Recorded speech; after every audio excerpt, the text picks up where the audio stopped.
اسی طرح ایک اور سوال یہ ہے، کہتے ہیں کہ اگر زکوٰۃ کو ایک ہی وقت میں ایک مشت رقم کے طور پر ادا کرنے کی وسعت نہ ہو تو کیا زکوٰۃ کو 12 حصوں میں ہر مہینہ ادا کر کے پوری کی جا سکتی ہے؟ اگر یہ صحیح ہے تو کون سے دن گولڈ ریٹ کا حساب سے ادا کرے؟ یہ بہن پوچھنا یہ چاہتی ہیں کہ جیسے زکوٰۃ سال میں ایک مرتبہ فرض ہوتی ہے، جیسے مثال کے طور پر اگر کسی کے پاس رمضان کے مہینے میں کوئی شادی ہوئی تو ان کے پاس زیور ہیں، سونا چاندی ہیں، تو آئندہ رمضان میں زکوٰۃ فرض ہوتی ہے، لیکن یہ کہتی ہیں کہ آئندہ رمضان میں ایک ساتھ زکوٰۃ 25,000 30,000 ادا کرنا بہت مشکل ہے۔ تو میں یہ چاہتی ہوں کہ آئندہ سال کا رمضان 12 مہینوں میں تقسیم کر کے، تو 25,000 ہے تو اس طرح 5,000 6,000 ایسا تقسیم کر کے ہر ماہ کچھ نہ کچھ میں زکوٰۃ کی رقم ادا کرنا چاہتی ہوں،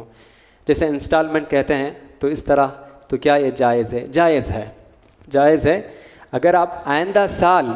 زکوٰۃ جو ہے وہ 12 مہینوں میں، پہلے ہی 12 مہینوں میں تقسیم کر کے دینا چاہتی ہیں تو جائز ہے، بشرطے کہ آپ کے پاس جو مال ہے وہ نصاب کو پہنچ گیا ہو۔ آپ کے پاس 80 پر 5 گرام سونا یا اس سے بڑھ کر اگر سونا ہے یا کیش ہے اس کی ویلیو کے مطابق، تب آپ آئندہ سال کی زکوٰۃ 12 مہینوں میں تقسیم کر کے دے سکتے ہیں۔ ایک اور سوال پوچھ رہی ہیں کہ گولڈ ریٹ، اب کے اس ماہ کی گولڈ ریٹ کی قیمت معلوم کرنی ہے یا آئندہ رمضان میں جو گولڈ کی جو قیمت ہوگی وہ معلوم کرنی ہے؟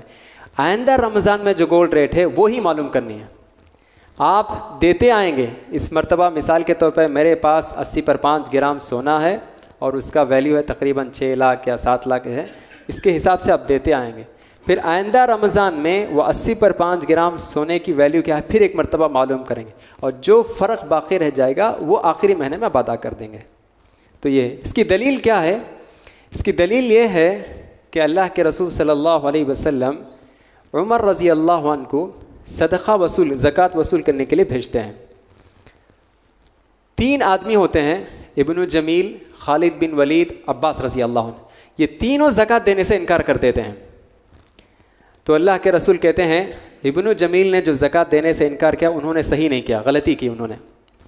خالد بن ولید، تم لوگوں نے ان سے زکوٰۃ مار کر تم نے ان پر ظلم کیا ہے۔ کیوں؟ اس لیے کہ خالد بن ولید نے جو کچھ ان کے پاس مال تھا سب کچھ اللہ کے راستے میں انہوں نے وقف کر دیا، اب ان کے پاس کوئی مال نہیں، آپ ان سے جا کر زکوٰۃ جو مانگے ہیں یہ ان پر ظلم کر رہے ہیں آپ۔ تیسرے جو شخص تھے عباس رضی اللہ عنہ، یہ اللہ کے رسول کے چچا، تو عباس رضی اللہ عنہ نے زکوٰۃ نہیں دی،